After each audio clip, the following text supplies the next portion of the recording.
Hello everyone and welcome to Vision Institute daily current affairs 19th of Feb 2023। और आपके सामने पहला topic जो है वो लवनी, जो डांस फॉर्म आप देख रहे हो इस पिक्चर में, कहीं ना कहीं आपको ये डांस में नजर आ रहा होगा। विमेन किस तरीके से ड्रेस्ड अप हैं और सारी चीजें हैं, तो इसके बारे में भी हम डिस्कस करेंगे। ये क्यों न्यूज में है और ये किस स्टेट को बिलोंग करता है।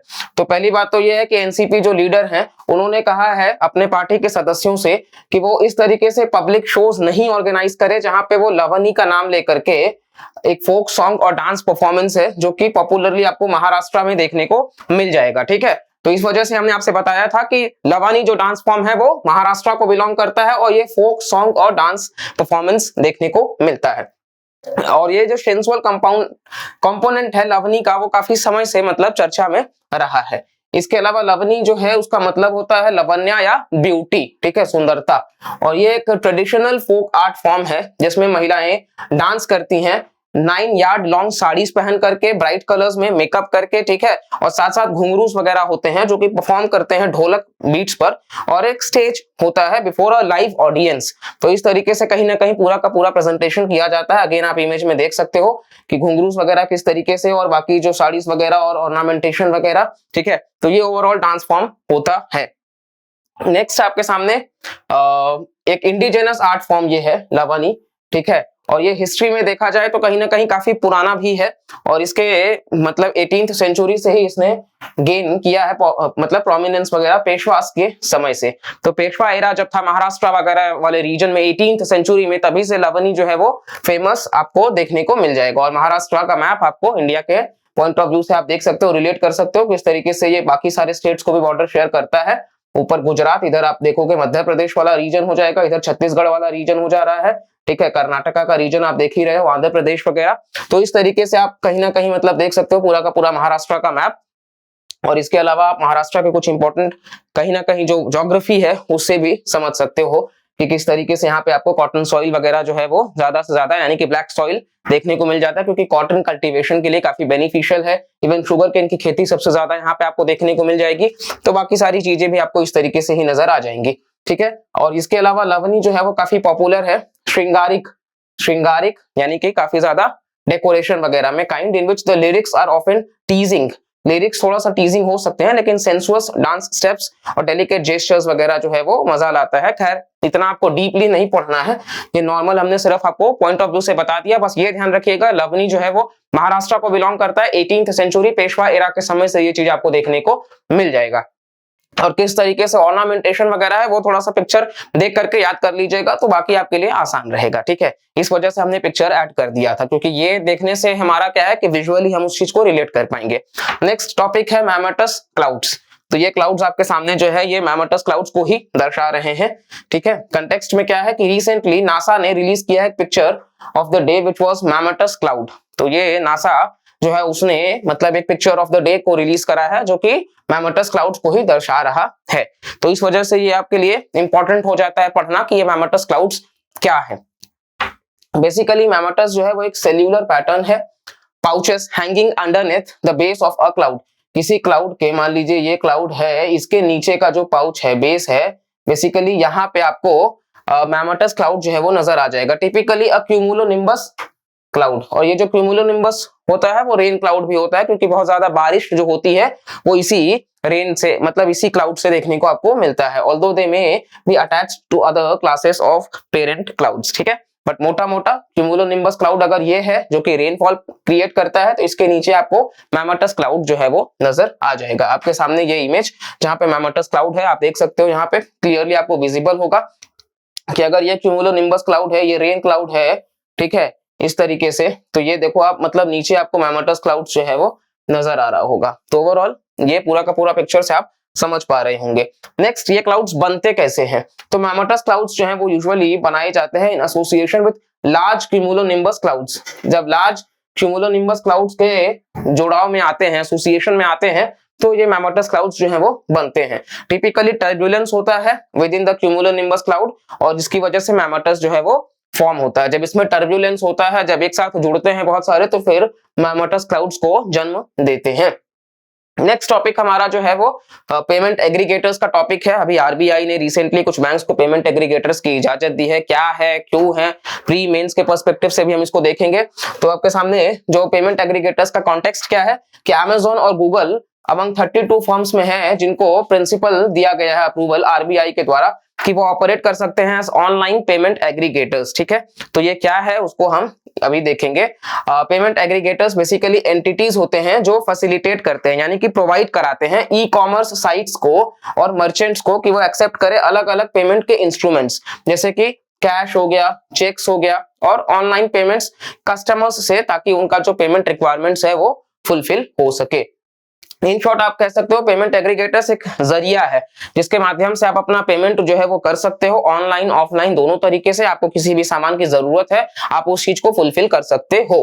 तो यही यहाँ पे कहा गया है कि ई कॉमर्स साइट्स को और मर्चेंट्स को कि वो एक्सेप्ट करे वेरियस पेमेंट इंस्ट्रूमेंट्स जैसे कि कैश, चेक्स और ऑनलाइन पेमेंट्स कस्टमर्स से, ताकि उनका पेमेंट रिक्वायरमेंट्स कंप्लीट हो सके। नेक्स्ट, ये जो है वो रिसीव करता है payments from customers and pool and transfer them to the merchants after a time period. तो जो पेमेंट एग्रीगेटर्स है ये जब पेमेंट्स लेता है अपने कस्टमर्स से तो फिर उस पैसे को वो इकट्ठा करता है और फिर ट्रांसफर कर देता है मर्चेंट्स को एक समय के बाद में। फिर सेंट्रल बैंक जो है उसने इंट्रोड्यूस किया है इस फ्रेमवर्क को पेमेंट एग्रीगेटर्स का मार्च 2020 से ही। तो ऐसा नहीं है कि इनसे मतलब ये रिसेंटली एकदम लाया गया है, तो इस वजह से ईयर भी आप याद रखिएगा कि ये पुराना है 2020 का। अब ये पेमेंट गेटवे से अलग कैसे? आप कहोगे पेमेंट गेटवेज भी तो वही काम करते हैं कि वो पेमेंट आपका इनिशिएट करते हैं, वो पेमेंट आपका वहां पहुंचाते हैं।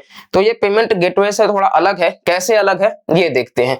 पेमेंट गेटवे बेसिकली एक इंटरमीडियरी का काम करता है। ठीक है, दो लोगों के बीच का काम पेमेंट गेटवे करता है।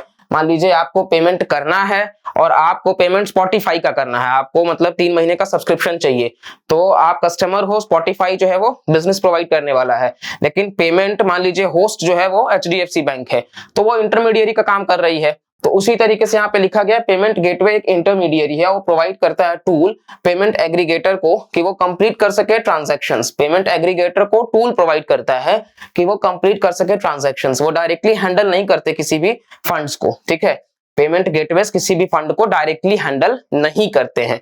यहाँ पे पेमेंट एग्रीगेटर आप समझ सकते हो कि कहीं ना कहीं स्पॉटिफाई का जो लिंक जनरेट होगा उसको आप पेमेंट एग्रीगेटर कह सकते हो। नेक्स्ट, आरबीआई का नॉर्म्स क्या है कंपनी के लिए? अगर कोई कंपनी अप्लाई करना चाहती है एग्रीगेटर ऑथराइजेशन के लिए, तो पहला क्राइटेरिया क्या है कि इसके पास में मिनिमम नेटवर्थ 15 करोड़ का होना चाहिए पहले साल में। Minimum net worth of ₹15 crore in the first year of application. पहले साल जब वो एप्लीकेशन फाइल कर रहे हो तो मिनिमम नेटवर्थ 15 करोड़ रुपए का, साथ साथ में एटलीस्ट 25 करोड़ का सेकेंड ईयर में भी। तो पहले साल में 15 करोड़, दूसरे साल में 25 करोड़। तो ये फिगर आपको याद रखना पड़ेगा।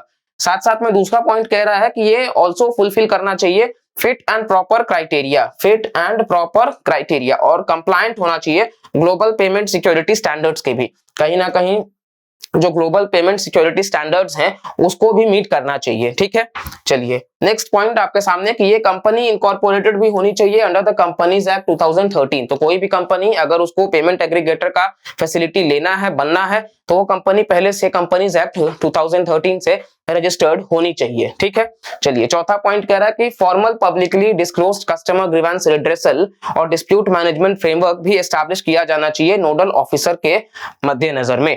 तो अलग से आपको कहीं ना कहीं एक फॉर्मल पब्लिकली डिस्क्लोज्ड कस्टमर के ग्रीवेंस के लिए रिड्रेस करने के लिए वो बनाना होगा, और दूसरा डिस्प्यूट अगर होता है तो उसको लेकर के मैनेजमेंट फ्रेमवर्क भी लाना होगा। ठीक है, ये कुछ पॉइंट्स है।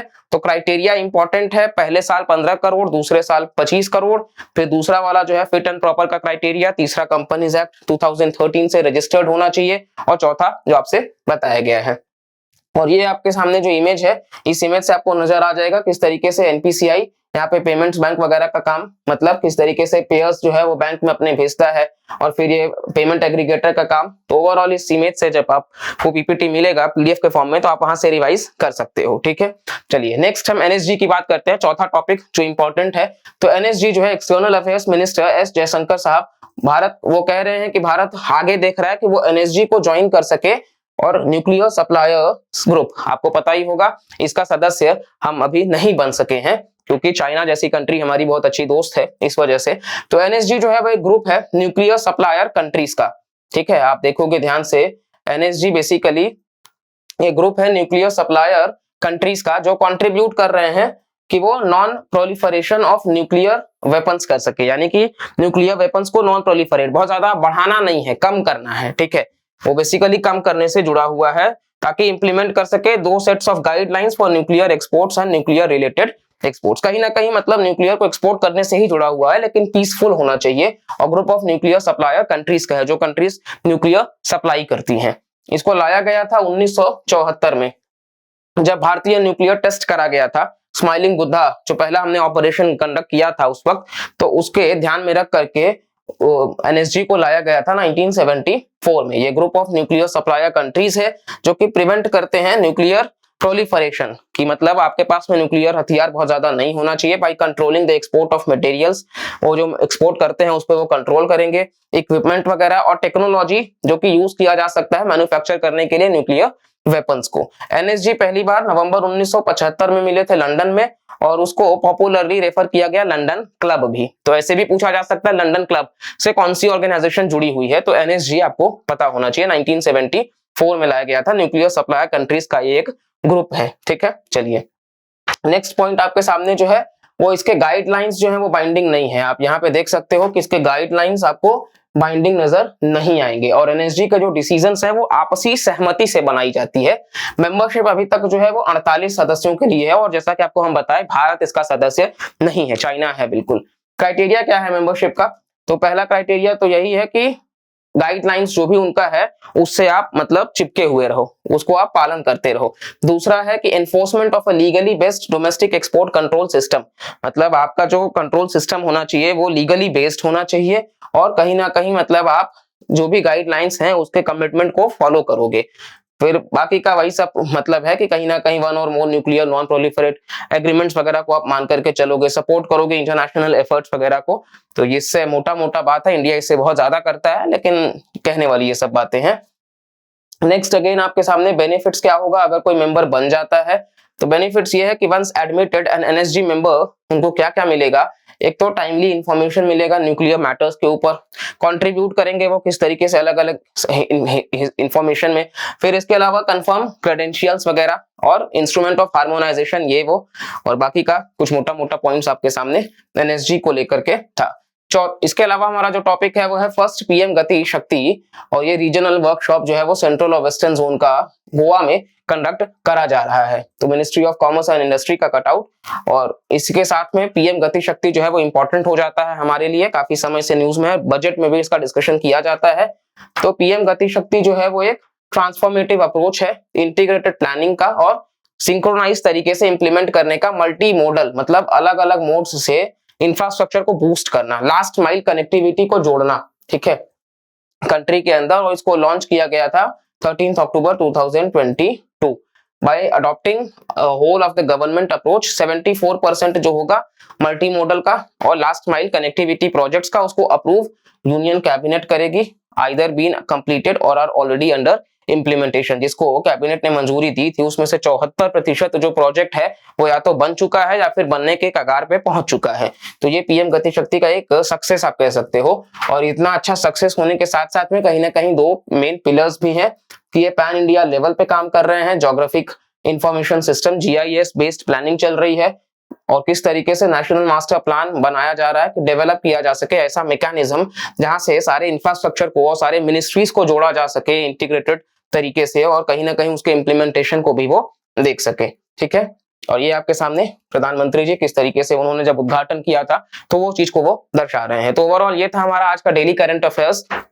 लेक्चर पसंद आता है तो वीडियो को लाइक करिएगा, और बाकी कहीं ना कहीं बाकी ऐसे कंटेंट के लिए चैनल से जुड़े रहिए। तब तक के लिए thank you, bye bye, take care. बंद कर दीजिए सर।